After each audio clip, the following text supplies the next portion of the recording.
ಸ್ವಾಗತವನ್ನು ಕೋರ್ತೀನಿ. ವಿದ್ಯಾರ್ಥಿಗಳೇ, ಇವತ್ತು 8ನೇ ತರಗತಿಯ ಮೌಲ್ಯಾಂಕನ ಪರೀಕ್ಷೆ 2023ಕ್ಕಾಗಿ ಒಂದು ಮಾಡೆಲ್ ಕ್ವಶನ್ ಪೇಪರ್ ಆಲ್ರೆಡಿ ನಾವು ಬೋರ್ಡ್ದವರು ನೋಡಿದ್ದೀವಿ. ಇವಾಗ ಶಾಲಾ ಹಂತದಲ್ಲಿ ಮಾಡಬೇಕಾಗಿರ್ತಕ್ಕಂಥ ಪೂರ್ವ ಸಿದ್ಧತಾ ಪರೀಕ್ಷೆಯ ಒಂದು ಪ್ರಶ್ನೆ ಪತ್ರಿಕೆಯನ್ನು ತಂದಿದ್ದೀವಿ. ಸೊ ಹೋಪ್ ಇದರ ಉತ್ತರಗಳನ್ನು ನೆಕ್ಸ್ಟ್ ವಿಡಿಯೋದಲ್ಲಿ ಅಪ್ಲೋಡ್ ಮಾಡ್ತೀವಿ. ನೀವುಗಳು ಕೂಡ ಪ್ರಾಕ್ಟೀಸ್ ಮಾಡಿ. 8ನೇ ತರಗತಿಯ ಕ್ವಶನ್ ಪೇಪರ್ ಆಗಿರ್ಬೋದು, ಬ್ಲೂ ಪ್ರಿಂಟ್ ಆಗಿರ್ಬೋದು, ಅವೆಲ್ಲಗಳು ನಮ್ಮ ಯೂಟ್ಯೂಬ್ ಚಾನಲಲ್ಲಿ ಇದ್ದಾವೆ. ಹಿಂದಿನ ವಿಡಿಯೋಗಳನ್ನು ನೋಡದೇ ಇದ್ದರೆ ವಿಡಿಯೋದ ಡಿಸ್ಕ್ರಿಪ್ಷನ್ ಬಾಕ್ಸ್ನಲ್ಲಿ 5ನೇ ಮತ್ತು 8ನೇ ತರಗತಿ ಮೌಲ್ಯಾಂಕನ ಪರೀಕ್ಷೆ 2023 ಅನ್ನೋದನ್ನು ಒತ್ತಿದರೆ ತಾವು ಹಿಂದಿನ ವಿಡಿಯೋಗಳನ್ನು ಎಲ್ಲ ನೋಡ್ಬೋದು. ಸೊ ದಯಮಾಡಿ ವಿಡಿಯೋಗಳನ್ನು ಲೈಕ್, ಶೇರ್ ಹಾಗೂ ಸಬ್ಸ್ಕ್ರೈಬ್ ಮಾಡಲು ಮರೆಯದಿರಿ. ನಮ್ಮ ಟೆಲಿಗ್ರಾಮ್ ಗ್ರೂಪ್ ಅದ ಸ್ಟಡಿ ವಿತ್ ಪರಶುರಾಮ್ ಅಂತ ಲಿಂಕ್ ವಿಡಿಯೋದ ಡಿಸ್ಕ್ರಿಪ್ಷನ್ ಬಾಕ್ಸ್ನಲ್ಲಿ ಹಾಕಿದ್ದೀನಿ. ಅದಕ್ಕೂ ಕೂಡ ಬಂದು ಜಾಯಿನ್ ಆಗಿ ಅಂತ ಹೇಳ್ತಾ ನೋಡೋಣ. ಕನ್ನಡದಲ್ಲಿರ್ತಕ್ಕಂಥ ಒಂದು ಶಾಲಾ ಹಂತದ ಪೂರ್ವ ಸಿದ್ಧತಾ ಪರೀಕ್ಷೆ ಪ್ರಶ್ನೆ ಪತ್ರಿಕೆ. ಪ್ರಶ್ನೆ 1. ಬಿರುಗಾಳಿಗೆ ಸಿಲುಕಿ ಅನೇಕ ಮರಗಳು ಧರೆಗುರುಳಿದವು. ವಾಕ್ಯದಲ್ಲಿ ಧರೆಗುರುಳಿ ಪದವನ್ನು ಬಿಡಿಸಿ ಬರೆದಾಗ ಆಗುವ ರೂಪ ಸರಿಯಾದದ್ದನ್ನು ಆರಿಸಿ.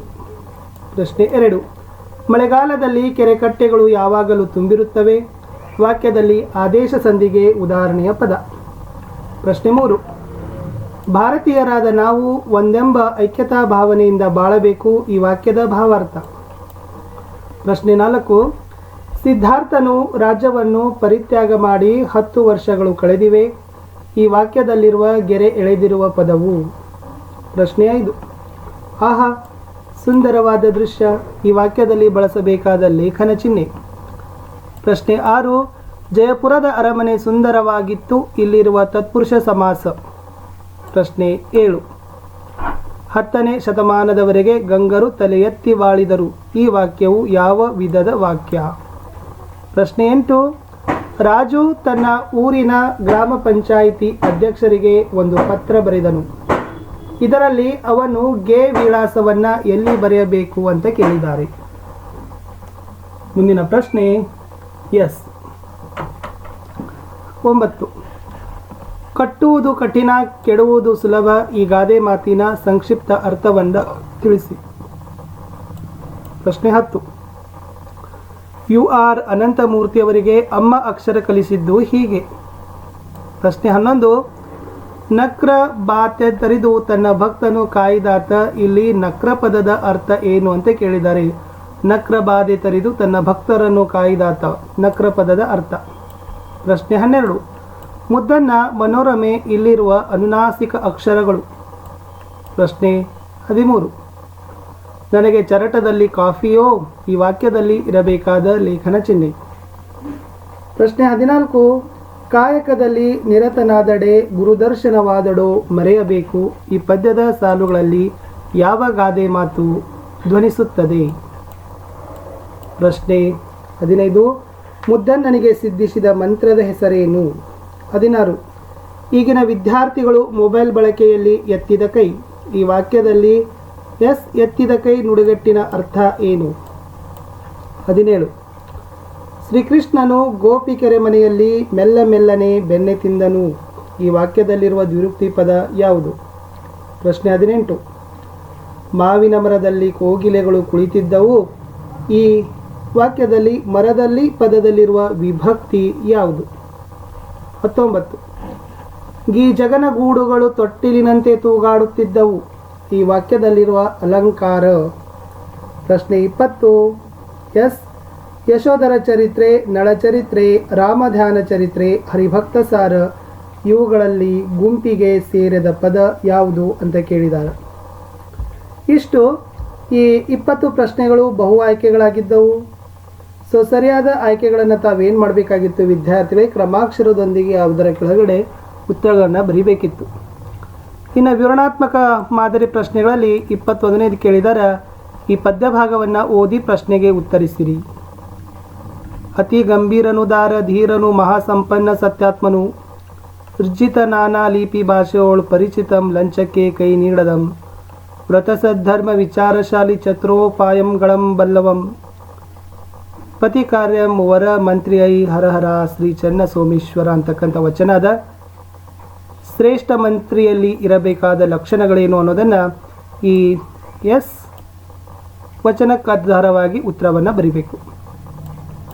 ಈ ಗದ್ಯ ಭಾಗವನ್ನು ಓದಿಕೊಂಡು ಕೆಳಗಡೆ ಇರತಕ್ಕಂಥ 2 ಪ್ರಶ್ನೆಗಳಿಗೆ ಉತ್ತರ ಬರೀಬೇಕು.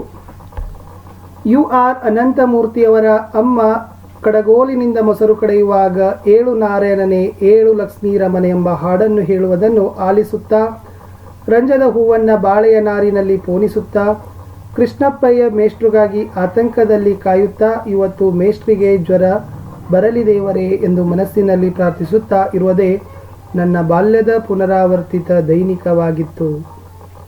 ಪ್ರಶ್ನೆ 1. ಅಮ್ಮ ಮೊಸರು ಕಡೆಯುವಾಗ ಯಾವ ಹಾಡು ಹೇಳುತ್ತಿದ್ದರು? ಪ್ರಶ್ನೆ 2. ಇವತ್ತು ಮೇಷ್ಟ್ರಿಗೆ ಜ್ವರ ಬರಲಿ ದೇವರೇ ಎಂದು ಪ್ರಾರ್ಥಿಸುತ್ತಿದ್ದವರು ಯಾರು?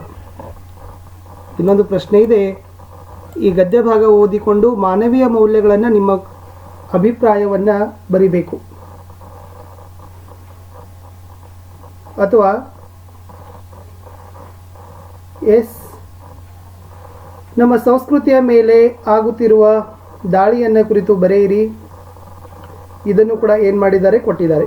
24ನೇ ಪ್ರಶ್ನೆ, ನಿಮ್ಮ ಶಾಲೆಯಲ್ಲಿ ಆಚರಿಸಿದ ಗಣರಾಜ್ಯೋತ್ಸವ ಕುರಿತು ಬರಿಬೇಕು. 25 ಉಪ್ಪಿಗಿಂತ ರುಚಿ ಇಲ್ಲ, ತಾಯಿಗಿಂತ ಬಂಧುವಿಲ್ಲ ಗಾದೆ ಮಾತನ್ನು ವಿಸ್ತರಿಸಬೇಕು. ಚಿತ್ರ ಗಮನಿಸಿ ನಿಮ್ಮ ಅನಿಸಿಕೆಗಳನ್ನು ಬರಿಬೇಕಿತ್ತು 3 ಅಂಕಕ್ಕೆ. ಇನ್ನು ನೀಡಿರೋ ಗದ್ಯ ಭಾಗವನ್ನು ಓದಿ ಕೆಳಗಡೆ ಇರ್ತಕ್ಕಂಥ 4 ಪ್ರಶ್ನೆಗಳಿಗೆ ಉತ್ತರಗಳನ್ನು ಬರಿಬೇಕಿತ್ತು. ನವೋದಯ ಕನ್ನಡ ಸಾಹಿತ್ಯದಲ್ಲಿ ಸಿಂಪಿ ಲಿಂಗಣ್ಣನವರದ್ದು ಎದ್ದು ಕಾಣುವ ಹೆಸರು. ತೀರ ಚಿಕ್ಕಂದಿನಲ್ಲಿ ಅಂದರೆ 6ನೇ ತರಗತಿ ಓದುತ್ತಿರುವಾಗಲೇ ಪ್ರಮಾಣೀಕತ ಎಂಬ ನಿಬಂಧ ಬರೆದು ಶಿಕ್ಷಣಾಧಿಕಾರಿಗಳಿಂದ ಸೈ ಎನಿಸಿಕೊಂಡ ಸಿಂಪಿ ಲಿಂಗಣ್ಣನವರು ತಮ್ಮ ಬಾಲ್ಯದ ಗೆಳೆಯರಾದ ಹಲಸಂಗಿ ಮಧುರಚಂದ್ರರ ಒಡನಾಟದಿಂದ ಅಧ್ಯಾತ್ಮದಲ್ಲಿ ಯೋಗಾಸನಗಳನ್ನು ರೂಢಿಸಿಕೊಂಡಿದ್ದರು. ಶ್ರೀ ಮಧುರಚಂದ್ರರ ಸಂಪರ್ಕ ಬೆಳೆದು 1936ರಲ್ಲಿ ಹಲಸಂಗಿ ಗೆಳೆಯರೆಲ್ಲರೂ ಸೇರಿ ಅರವಿಂದ ಗ್ರಂಥಮಾಲೆಯನ್ನು ಪ್ರಾರಂಭಿಸಿದರು ಅಂತಕ್ಕಂಥದ್ದು ಗದ್ಯ ಭಾಗ ಇತ್ತು. ಮೊದಲ ಪ್ರಶ್ನೆ, ಪ್ರಮಾಣೀಕತನ ಪದದ ವಿರುದ್ಧಾರ್ಥಕ ಪದ ಬರೆಯಿರಿ. 2ನೇ ಪ್ರಶ್ನೆ, ಸಿಂಪಿ ಲಿಂಗಣ್ಣ 6ನೇ ತರಗತಿಯಲ್ಲಿ ಓದುತ್ತಿದ್ದಾಗ ಬರೆದ ನಿಬಂಧ ಯಾವುದು? ಪ್ರಶ್ನೆ 3, ಸಿಂಪಿ ಲಿಂಗಣ್ಣನವರ ಹಲಸಂಗಿ ಗೆಳೆಯನ ಹೆಸರೇನು? ಕಡೆ ಪ್ರಶ್ನೆ, ಹಲಸಂಗಿ ಗೆಳೆಯರೆಲ್ಲರೂ ಸೇರಿ ಸ್ಥಾಪಿಸಿದ ಗ್ರಂಥಾಲಯದ ಹೆಸರೇನು ಅಂತಕ್ಕಂಥ ಪ್ರಶ್ನೆಗಳಿಗೆ ಉತ್ತರವನ್ನು ಬರೀಬೇಕು. ಕಡೆ ಪ್ರಶ್ನೆ ಇದೆ, ನಿಮ್ಮನ್ನು ದಾವಣಗೆರೆಯ ಸರ್ಕಾರಿ ಪ್ರೌಢಶಾಲೆಯಲ್ಲಿ ಓದುತ್ತಿರುವ ಸೃಜನಾ ಅಂತ ಭಾವಿಸಿ ನಿಮ್ಮ ಪರೀಕ್ಷಾ ಸಿದ್ಧತೆ ಕುರಿತು ಚಿಕ್ಕಬಳ್ಳಾಪುರದಲ್ಲಿ ವಾಸವಾಗಿರುವ ನಿಮ್ಮ ದೊಡ್ಡಪ್ಪನವರಿಗೆ ಒಂದು ಪತ್ರ ಬರೆಯಿರಿ ಅಂತ 3 ಅಂಕಕ್ಕೆ ಕೊಟ್ಟಿದ್ದಾರೆ. ಇಷ್ಟು ಒಂದು ಮಾಡೆಲ್ ಕ್ವಶನ್ ಪೇಪರ್ ಇತ್ತು, ನಾವು ನಿಮಗೆ ಕೊಟ್ಟಿದ್ದೀವಿ, ಅಭ್ಯಾಸವನ್ನು ಮಾಡಿ ಅಂತ ಹೇಳ್ತಾ, ಸೊ ಮತ್ತೆ ಅವಶ್ಯ ಇದ್ದರೆ ಮತ್ತಷ್ಟು ಪ್ರಶ್ನೆ ಪತ್ರಿಕೆಗಳೊಂದಿಗೆ ನೀಲನಕ್ಷೆಯೊಂದಿಗೆ ಭೇಟಿ ಆಗ್ತೀವಿ.